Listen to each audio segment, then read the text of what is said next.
अस्सलाम वालेकुम। Hello viewers, कैसे हैं आप लोग? ठीक ठाक। अच्छा, देखिए, पिछले टॉपिक में हमने डिस्कस किया था आउटसोर्सिंग क्या होती है। आउटसोर्सिंग की टाइप के ऊपर डिस्कस करने की कोशिश की थी कि केपीओ बीपीओ क्या होता है। फिर केपीओ वर्सेस बीपीओ करने की कोशिश की आप लोगों को समझाने के लिए। एक टॉपिक को मैंने 3-4 वीडियोस के अंदर तोड़ा, क्योंकि जो मैं देख पाया हूँ कि जो हमारे सुनने वाले हैं, जो स्टूडेंट्स हैं या जो इस फील्ड से रिलेटेड हैं, वो वन शॉट इतनी सारी बातें ना, इंसान की एक नफ्सियात है कि वो इतनी सारी चीज़ें एक साथ सुनना नहीं चाहता, और अगर सुन भी लेता है तो उसको रिटेन नहीं कर पाता। तो अच्छा यही है कि हम लोग जो हैं वो एक टॉपिक को ब्रेक करें और मुख्तलिफ एरियाज़ के अंदर वन बाय वन करके डिस्कस कर लें, ताकि स्टूडेंट ईज़िली उसको समझ भी सकें और न्यू कमर्स के ज़हन नशीन हो जाए चीज़ें। देखिए, सबसे पहले हमें ये देखा कि आउटसोर्सिंग क्या है, उसकी अहमियत क्या है, उसके बारे में हमने समझने की कोशिश की। फिर आउटसोर्सिंग की टाइप्स, बिजनेस प्रोसेस आउटसोर्सिंग और नॉलेज प्रोसेस आउटसोर्सिंग को समझने की कोशिश की। फिर उसके बाद हमने इन दोनों के डिफरेंसेस को समझने की कोशिश की। आज हम आउटसोर्सिंग से रिलेटेड कुछ कंसर्न्स हैं जिनको समझने की कोशिश करेंगे कि आउटसोर्सिंग के क्या एडवांटेजेस है, वहाँ उसके कुछ डिसएडवांटेज भी होते हैं। तो आज का टॉपिक जो है वो बड़ा इंटरेस्टिंग है और हम उसी पे नज़र डालेंगे। अगर देखा जाए तो आउटसोर्सिंग के चार मेन कंसर्न्स को हम वन बाय वन डिस्कस करेंगे। ठीक है। पहला जो मेन कंसर्न है उसे हम कॉन्फिडेंशियलिटी बोलेंगे।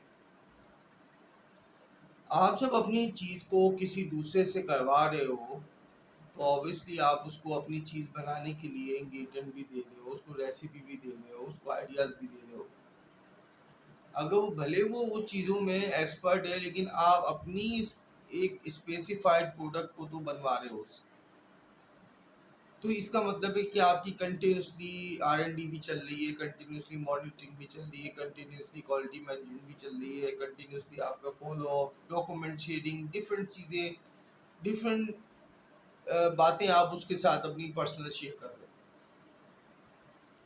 आपको कहीं ना कहीं एक डर तो रहता है कि यार, मैं इससे काम तो करवा रहा हूँ और अपनी चीज़ें बता भी रहा हूँ, कहीं ऐसा ना हो ये सारी चीज़ें ये मेरी किसी राइवल को दे दे। तो लीगली बाउंडेड बाइंडेड तो करते हो बहुत सी सारी जगह पे, लेकिन ज़रूरी थोड़ी है कि वो ना करे ऐसा, वो बिल्कुल शेयर कर रहा होता है। तो समटाइम शेयर कर भी लेता है और समटाइम शेयर नहीं भी करता है। अगर करता है, जब भी आपको डर है कि आपका एक और राइवल खड़ा हो जाएगा आपकी सेम प्रोडक्ट की रेसिपी के साथ, सेम जायके के साथ, सेम चीज़ों के साथ, और नहीं भी करता, तो आपके एक इंटरनल फीलिंग तो है कि यार ये कहीं ऐसा ना हो कि ये मेरी चीज़ें आगे पीछे हो जाए। अदर देन कि अगर आप बहुत बड़ी कोई ऑर्गेनाइजेशन हो, आपकी प्रोडक्ट का एक नाम है, भले उस फॉर्मूले की, उस चीज़ों की डिफरेंट ब्रांड्स की चीज़ें अवेलेबल है, लेकिन लोग बोलते हैं नहीं भाई, मिस्टर एक्स ही लेना है मुझे, या एक्स वाई जेड ही ब्रांड का मुझे ये चीज़ चाहिए। वो एक रेयर केसेस में होता है।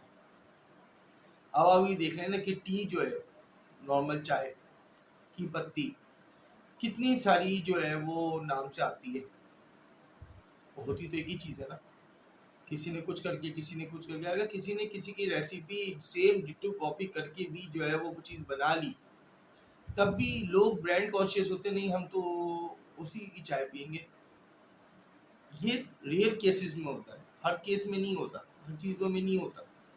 तो यानी आउटसोर्सिंग में एक बड़ा कंसर्न तो है कि भाई कॉन्फिडेंशियलिटी जो है ना वो हमारी लीक हो, हमारी जो एक प्राइवेसी है, हमारी जो एक स्किल जो हमारे अंदर थी वो हम दूसरे को दिखा दे तो नहीं, क्योंकि वो सेम मशीनरी इन्वेस्टमेंट बच गई, लेबर बच गई, और सारे उसके जो झंझट थे वो सब बच गए, हमने सिर्फ उसको दिया और उसे लेके प्रोसेस करके आगे सेल कर दिया।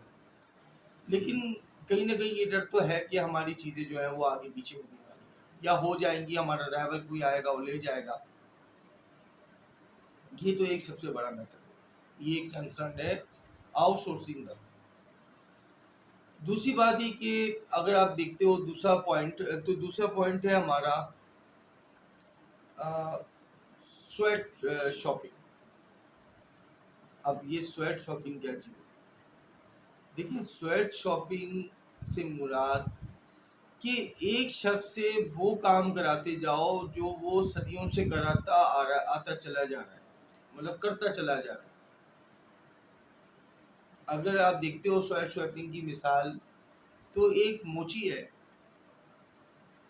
आप उससे अपने जूते सिलवाते हैं, या उसको अपने कारखाने में आपका शूज़ का कारोबार है, तो आपने उधर ही बिठा दिया, वो सोल ही चिपकाया जा रहा है, सोल के साथ ऊपर का जो उसका लेदर होता है वही चिपकाया जा रहा है।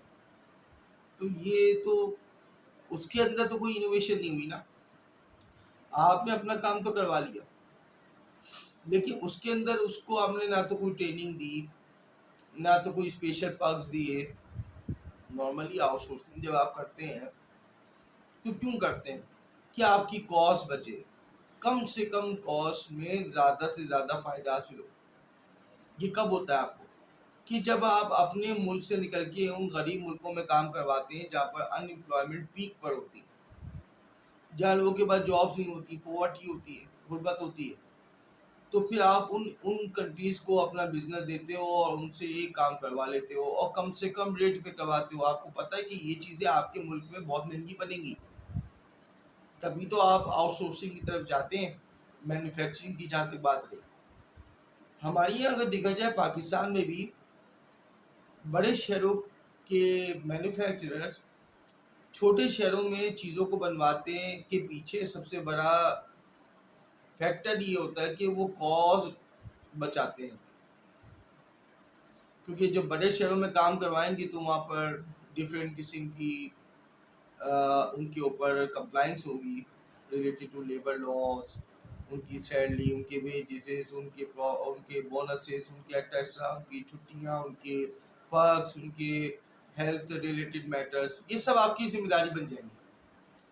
और जब छोटे गांव देहात में आप जाके ये काम करवाते हो तो वहाँ पर भी आपको बहुत चीप रेट पे लेबर मिल जाती है, जिससे होता ये है कि आपकी चीज़ तो आपके सस्ते दामों मिल गई और आपने महंगे दामों बेच के उससे तुम प्रॉफिट अर्न कर लिया, लेकिन सोसाइटी के लिए, उस एरिया के लोगों के लिए जो वो काम कर रहे हैं कंटिन्यूसली, वो एक ही काम कर रहे हैं जिनमें उनकी स्किल्स थी, उनके अंदर कोई डेवलपमेंट नहीं की, आपने उनको कोई ट्रेनिंग नहीं दी, आपने उनसे सिर्फ फ़ायदा उठाया और उनको छोड़ दिया। तो इसे हम बोलते हैं स्वेट शॉपिंग, जो कि एक बड़ा कंसर्न है आउटसोर्सिंग का। फिर थर्ड चीज़ आती है एथिकल रिलेटेड मैटर्स, जो कि एथिकली रॉन्ग होते हैं कुछ चीज़ें। फॉर एग्जांपल, आपने अपना काम छोटे इलाकों में या छोटे मुल्कों में या गरीब मुल्कों में अपना काम बनवाने के लिए दिया।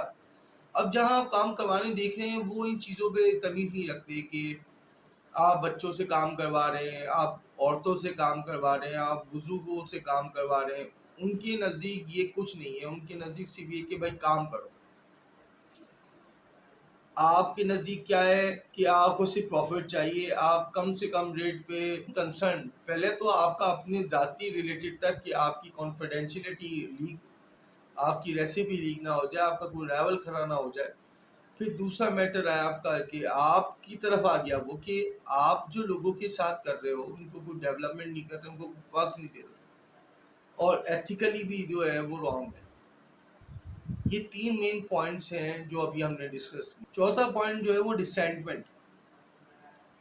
इस पॉइंट में क्या होता है कि आप जब अपना मुल्क छोड़ के दूसरे मुल्क में जाते हो, वहाँ काम करवाते हो और वहाँ के लोगों को बुला करके अपने मुल्क में काम करवाते हो, तो इससे जो मौजूदा नेशन के लोग होते हैं या मौजूदा मुल्क के जो लोग होते हैं उनमें एहसास कमतरी पैदा होती है, वो नाराज़गी का इजहार करते हैं। अब फॉर एग्जांपल, अगर मैं यूएस में हूँ, वहाँ से कोई लेबर हायर करता हूँ एक काम के लिए, तो वो मुझसे वहाँ के जो लेबर लॉज हैं, वहाँ की जो डिफरेंट किस्म की चीज़ें हैं, उनसे रिलेटेड वो मुझसे जो है वो पैसे मांगेगा, तो वो मुझे महंगा पड़ेगा।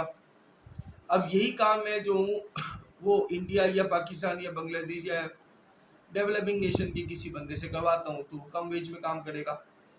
उसको अपने मुल्क बुला लूंगा तो वो वैसे भी खुश हो जाएगा बेचारा, और वो कम वेज में भी काम करने को तैयार हो जाएगा। वो आपसे मार्केट कॉम्पिटिटिव सैलरी तो दूर की बात है, आप जितना भी दे दो खुशी खुशी काम करेगा और जान मार के काम करेगा।